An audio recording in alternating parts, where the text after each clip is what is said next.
Hey guys, it's Audra and welcome back to 365 Projects. I am here today with my Contemporaryathon TBR.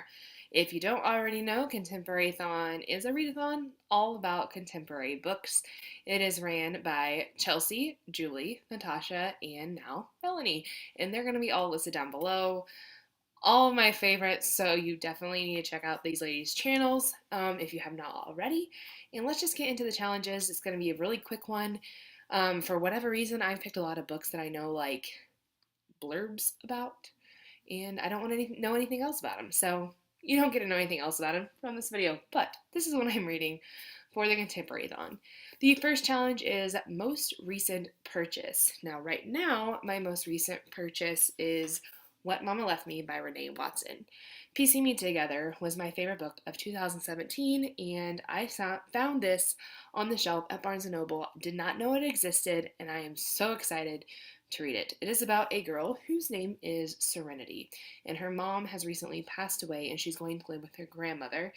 And it's just kind of her grief process, which grief is one of the things I enjoy reading about just for personal connections. But she's also struggling with the fact that her brother is struggling and acting out about it, and it's just their course as a family. It's super short. But I want to read this one because this book is coming out very, very soon, and I want to read everything she writes. So that is the one I have for now, but on its way, a Book of the Month pick was On the Come Up by Angie Thomas, so that will probably get here. I will also try to read it during that time as well. I don't know much about it. I know it's music related, and it's by Angie Thomas, who wrote The Hate U Give. And it's going to be huge, it's going to blow up, and everybody's going to be talking about it, so I hope that I love it, because I don't want to have the unpopular opinion, for sure. Alright, moving on, we have the second challenge, which is Blurple, which is blue or purple or the two on the cover. And for that, I'm going with Black Enough by E.B., or it's edited by E.B. Zaboy. This is a whole bunch of amazing Black authors writing about teenage kids and their stories of being young and Black in America. I'm assuming there's going to be some hard stories to stomach, but very necessary. I'm excited, very excited to read this book because some of my favorite authors on here, including Renee Watson, what I just talked about, also Jason Reynolds. There's just so many talented authors on here. The cover, good grief, it's beautiful. I hope I like it so I can buy my own personal copy. I have, to be honest, I've never made it through a anthology. I get stuck, I don't finish, so I'm hoping that this will change that for me and truly be a 5-star read. We shall see. For the third challenge, it is to read a diverse book, and another one that I know brief snippets about is Let's Talk About Love by Claire Kahn.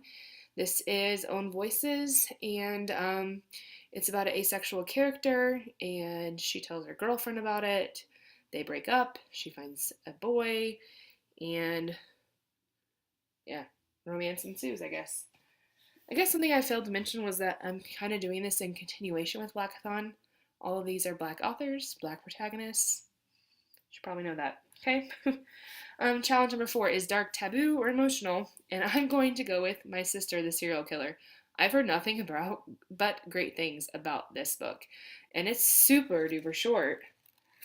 So I'm excited to get to this one. Obviously, this is about a girl whose sister is a serial killer, and the sister wants her to help, like, clean up after herself, type of thing. Really taboo, for sure. All right, so challenge number 5 is a book that came out in 2018 that you didn't get to, that you went to, and for that one, I'm going to use Buried Beneath the Baobab Tree. This one is it's based on the true events of these teenage girls getting stolen from their homes, I believe in Nigeria, by the terrorist group named, I had to look it up, Boko Haram. Yeah, Boko Haram. So all these girls are stolen out of their homes, and it's their survival story. I think it's based off of like true interviews with these girls.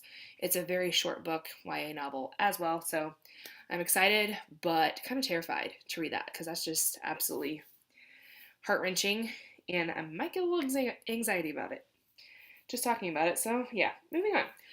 Number 6 is a non-traditional format. This one pairs with the next challenge of Pick on the Spine. So I'm going to share that one first because it comes first. Pick on the Spine will be a Duke by Default by Alyssa Cole, because as you can see, we have our main characters there. This is the second book in the Reluctant Royals series. I am rereading the first one for Blackathon before I get to this one, and that I just love that first story. This one has some of the same characters within that story, and then the book that I'm reading for non-traditional format I'm going to read as an ebook because it's not out in physical form yet until like the 19th, which is before this readathon is over, and that is Once Ghosted, Twice Shy. And this is a novella, so it's short. That's the only reason why I chose it on ebook, because it's like 100 pages, so I think it can be doable. But it is a female-female relationship with other characters within the story that appeared in the first book. So I think it's like listed as number 2.5 in the series, because the third one, I guess, or the fourth book in the series will come out later this year. But I'm excited to get to Once Ghosted, Twice Shy, as well as Duke by Default during Contemporaryathon. So those are the books that I plan on reading during Contemporaryathon. I would love to hear what you're reading, and if you are reading any of these ones that I've chosen, I would love to buddy read or just talk with you about them as we go. These are books that I've kind of been like hoarding and wanting to save for Contemporaryathon, for February, and just all enjoy at the same time. I think it's going to be a good reading month. I can feel it, and it's already going well with the beginning of Blackathon. Again, let me know if you're reading these down below. What are you reading for Contemporaryathon? I love to have more contemporary books on my radar. My favorite books to pick up. So anyways, until next time, I'll talk to you guys later. Bye, guys.